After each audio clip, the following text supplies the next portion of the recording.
Well, for the longest, I thought I was gonna get a life sentence. I thought I was gonna get life in prison, and then let's see, I just literally found out Friday that they accepted my offer. So, so I didn't really have too much time to like really what's the word I'm looking for, like absorb it. But I knew that I didn't want to do life in prison. And then I also was thinking, okay, well, what is justice gonna look like? In the eyes of the media, in my eyes, in the Bellivaux's eyes, like what is justice? Because we'll never be able to have him back. You know what I'm saying? So I had to really think of a number that was gonna please everybody and that was gonna look justifiable. You know, so I don't know.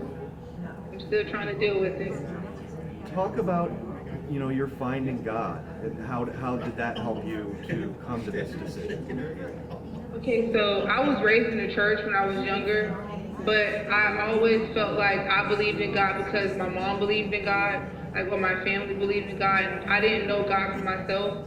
And honestly, being in here, I had no strength. Like I had nobody to lean on, but God. At that point, like I had lost everything.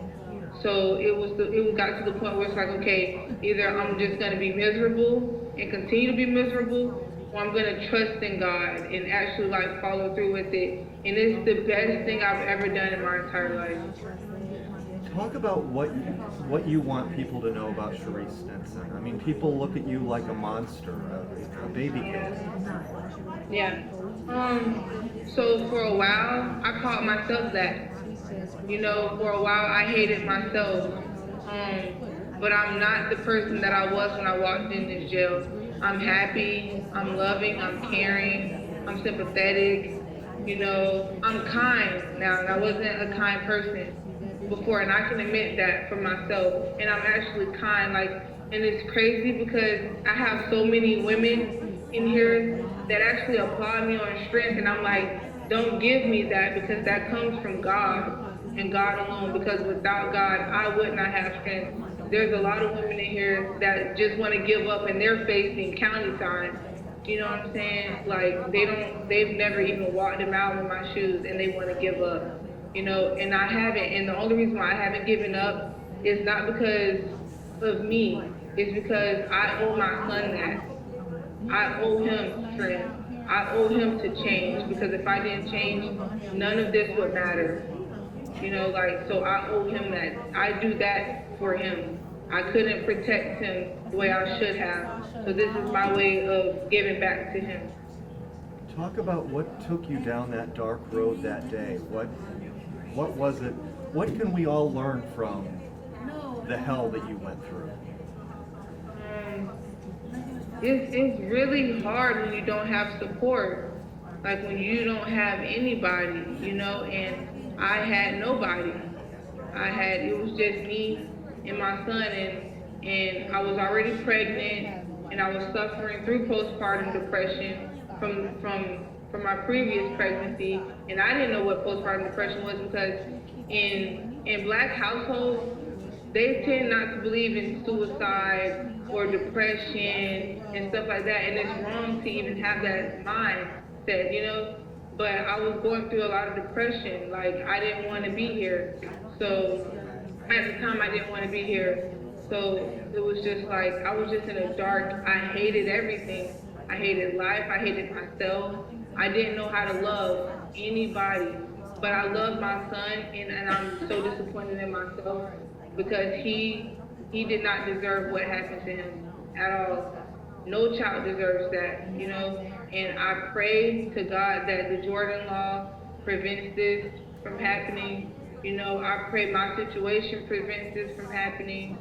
Because this is a tragedy, And I just really want people to see that you need unity, you need support, you need love, you need kindness. You need to be able to be like, hey, I need help, and somebody not judge you for needing help, So that's what I want people to just be more mindful and aware of what's going on with others, what's going around in the world today. We need each other. to lean on.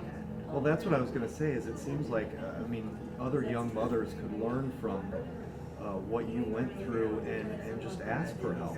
Ask for, Yeah. you know, it's not a bad thing to do. Yeah. And for me, I was in foster care, you know, so it's always been me and then a bunch of strangers. So I've always been afraid to just reach out and ask for help if I did have to help, because I was afraid of being turned down or afraid of being judged, you know, and I wanted so badly to be able to say, yes, I did motherhood, like on my own. I wanted that so badly because I didn't have that growing up, you know. So it sucks and I hate this situation, but I thank God that I'm not that same person that I was. Like, I thank God for that. Did it take you a long period of time to be able to say, I killed my son? Did that take you, how did you come to that? It actually took me almost 2 years. It did. It took me a long time. I've actually accepted this. I'll say, okay, I went to confinement back in December, and I was by myself. I had to do 50 days in confinement, and I was by myself, and I actually sat down, you know, and I don't want to sound crazy, but I talked to my son, like how I would talk to you or talk to somebody else. I was like, listen, like, Mommy, sorry. Like, I hate that this has happened, but I have to move on from it because I was in deep turmoil for so long. I was grieving and not knowing, because a lot of people don't realize that, yes, I have taken my son's life, but I'm also a grieving mother at the same time. You know, and a lot of people don't see that. So in order for me to get through my grief, I had to accept what I had done. You know, so that was back in December. It took me almost 2 years to get to this place. How difficult was that as a parent, as a mother? It's hard, and it's still hard because that's my baby, you know, like that was a gift God gave to me. And I still struggle with that. I'm not gonna sugarcoat and say, no, everything is all peaches and cream. No, it's still a struggle, but I'm working through it. Like, and I'm not alone this time to work through it. You've got a lot of time to think about what you've done. What do you hope to achieve while serving time? Do you hope to help other people? Do you hope to you know, ministry? Do you what are your future goals? What do you? Honestly, right now, I'm still trying to wrap my head around prison. The thought of me stepping into this entire new world. But whatever the Lord's plan is for me, that's whatever He wants me to do. That's what I'm gonna do. Like, I'm not really good at talking, so I'm afraid of ministry and stuff like that, and I don't want to lead people astray. But whatever God has planned for me, then that's what I'm gonna do. But helping people, honestly, helping women like around my age especially, that's what I want to do, because I want them to know that they're not alone. Single mothers, I want them to know, like, hey, you have somebody. You will always have somebody, you know. And even if it's not in the physical, like, you have God. Like, honestly, that's all I lean on at this point, like, is God. Like, I'm like a little Bible thumper at this point. Like, that's all that's all I focus on is God, is God, is God, because without Him, I would not be Charisse Stinson today. There would be no me at all. Is that what's gotten you through this? Because I can't even imagine as a parent. I mean, there has to be countless sleepless nights where you think about, could I take this back? Could I turn back time and reverse what I've done? There's minutes, there's seconds. I'm always thinking that. I'm always trying to replay, like, okay, if I could have did this, would this have happened? If I would have did this, if I would have, you know, there's, and the thing about it was I did ask for help, you know, by the system, and I was turned down. So it's like, if you don't even have the system behind your back, who do you have? You know, and I regret every decision I've ever made when it came down to my child, because I could have did better. You know, I could have did a lot more than what I was doing, you know. So there's days, there's seconds, there's minutes, there's hours, and there's been many sleepless nights. You know, there still are nightmares. There still are days where I want to go psych, you know, but I can't because I have to move on. I have to. I don't want to be miserable. I don't want to be stuck, you know, and I have to, and I still have a daughter out here, you know, I still have a daughter in this world. So I'm trying to push through for her too, like mommy made a mistake, but I'm trying to correct that by doing better, by changing to be a better person than I was. Well, it's just incredible hearing you in court this morning talking about how, you know, you've now got to live your life for your son and your son's memory. And, you know, in the Jordan's Law, you know, might help in other cases such as this. Do you think that your son will live on because of what happened? I pray he does, and I feel he will. I still can't understand why my case was so publicized the way it was, but I feel like everything happens for a reason, and there's a reason why this happened the way it did, you know, and the best way for him to live on is for his parents to do better, and that's for me and Jordan Sr., for both of us to do better with other children, with other people, like just interacting and just being better human beings. Like, so that's the best way for him to live on. Is there anything you'd like to add? Is there anything that I'm missing? Not that I know of. Like, I'm still just trying to prepare myself for what's ahead, you know, but that's where faith comes in, you know. So. And you said you're at peace, but I mean, you have to have gone through a range of emotions, just you know, sadness, anger. I mean, just not knowing what the future will hold. You know, you said yourself that you didn't understand why this case was publicized. I think one of the reasons that it was publicized so much was because it was an Amber Alert initially, for a period of time, and everybody was looking for Jordan. And then there was the you know, I think that there was a story about you being abducted or something, and so the stories kept changing, and we were all just trying to find where is this little boy, Right. you know, and is that something that you wish you could change? Yes, because for one, I made myself look like a fool. I made my family look like a fool. And I hurt a lot of people, like a lot of people, and I regret that, you know. But I was afraid, you know, and I'm not ashamed to say that now. Like, I was afraid. I did not know what to do, and I don't even know like what to say. I just apologize, you know, to everyone that was involved in that situation, because I wasted a lot of people's time.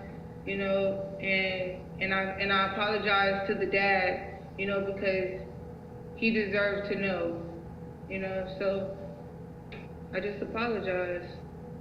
I think I didn't introduce you to Avis. Avis is my partner in crime back here. Avis was out there. Did you have any questions? Did you have any? I don't think so. I think she pretty much answered all the questions. Charisse, I just wish you the best. Thank you for taking the time. Are you good two-shot wise? Yes. You know, I think it's so important for you to just to tell your story so other people can learn. And I think, you know, I'm a parent too, and I had young kids, and there are points when they're crying and they're, you know, doing this, or they're getting in trouble, and you're just like, and you just have to step back. And I can't imagine putting myself in your shoes, not having a support system, not having someone that you could just say, you take Jordan, I need to walk away. You didn't have that. Right. That's why in this situation, I hope people will realize that they need to be more aware of their family members of their friends, to be like, hey, like, let me help you, like without you even asking, let me just step in and help you out, you know? So hopefully this situation will do that. Yeah, I pray it does. yeah, I think that's an important thing, because people can see that you have changed your life around and that you do feel regret and you are accepting responsibility, but you want other people to learn from what the hell that you went through. Yeah. And you know, it sounds like you didn't feel like there was no way out. Yeah, I don't know, and I'm trying not to cry because I've been doing enough crying all day with my mom. But you know, it's just I just want to be a better person. That's all I asked God to do. Was if I couldn't get out of prison or jail, I just wanted to be a better person. That's all I've ever wanted in a situation, and I wanted my baby to have justice. You know, whatever that may have looked like, I wanted him to have that. You know, so I hope that people feel that he's gotten that. I know some people won't. You know, some people still want me to get the death penalty. You know, there's some people that really hate me, but there's also people that really love me too. And it's crazy because I've had more love inside these walls than I've ever had in my entire life. Like in my entire life. So I'm grateful for that. Like I really am. I don't think people hate you. I think people probably just don't understand you. People Right. can't understand what would possess a mother to. And you've explained that, you know, you had no one to turn to. You had no one that you could say, I need help. Help me. And yeah, and the thing about it, in this entire situation, when I got arrested, I've even told my attorney this, like, there was a lot of things we could have done to help me, you know, but I didn't want to do that. You know, like, I didn't want to take those routes. Like, whatever justice was, that's what I wanted for him. You know, so if I would have got life in prison, I would have just got life in prison. And I would have been okay with that because it would have been justice for him. You know, so in this entire situation, I never wanted to get away with my crime. I never wanted to get off on anything. Like, a lot of people gave me suggestions. I didn't want to do that. Like, prison was always, like, for me, like, no, other people that have committed this crime, I wanted to do the same thing they did. They were charged and convicted of their crime. I wanted to be charged and convicted of my crime. I didn't want it to be swept under the rug. I didn't want to slap you on the wrist. Like, I wanted my baby to have justice, and I pray that he got that. Thank you, Charisse. I really appreciate you taking the time to talk to us, and I don't know what access your family has, but this will be on our website, WFLA.com, and it'll be on tonight at 11 o'clock. Okay. Thank you so much. But thank you. Take Thank care. you. And good luck. You too. Thank you.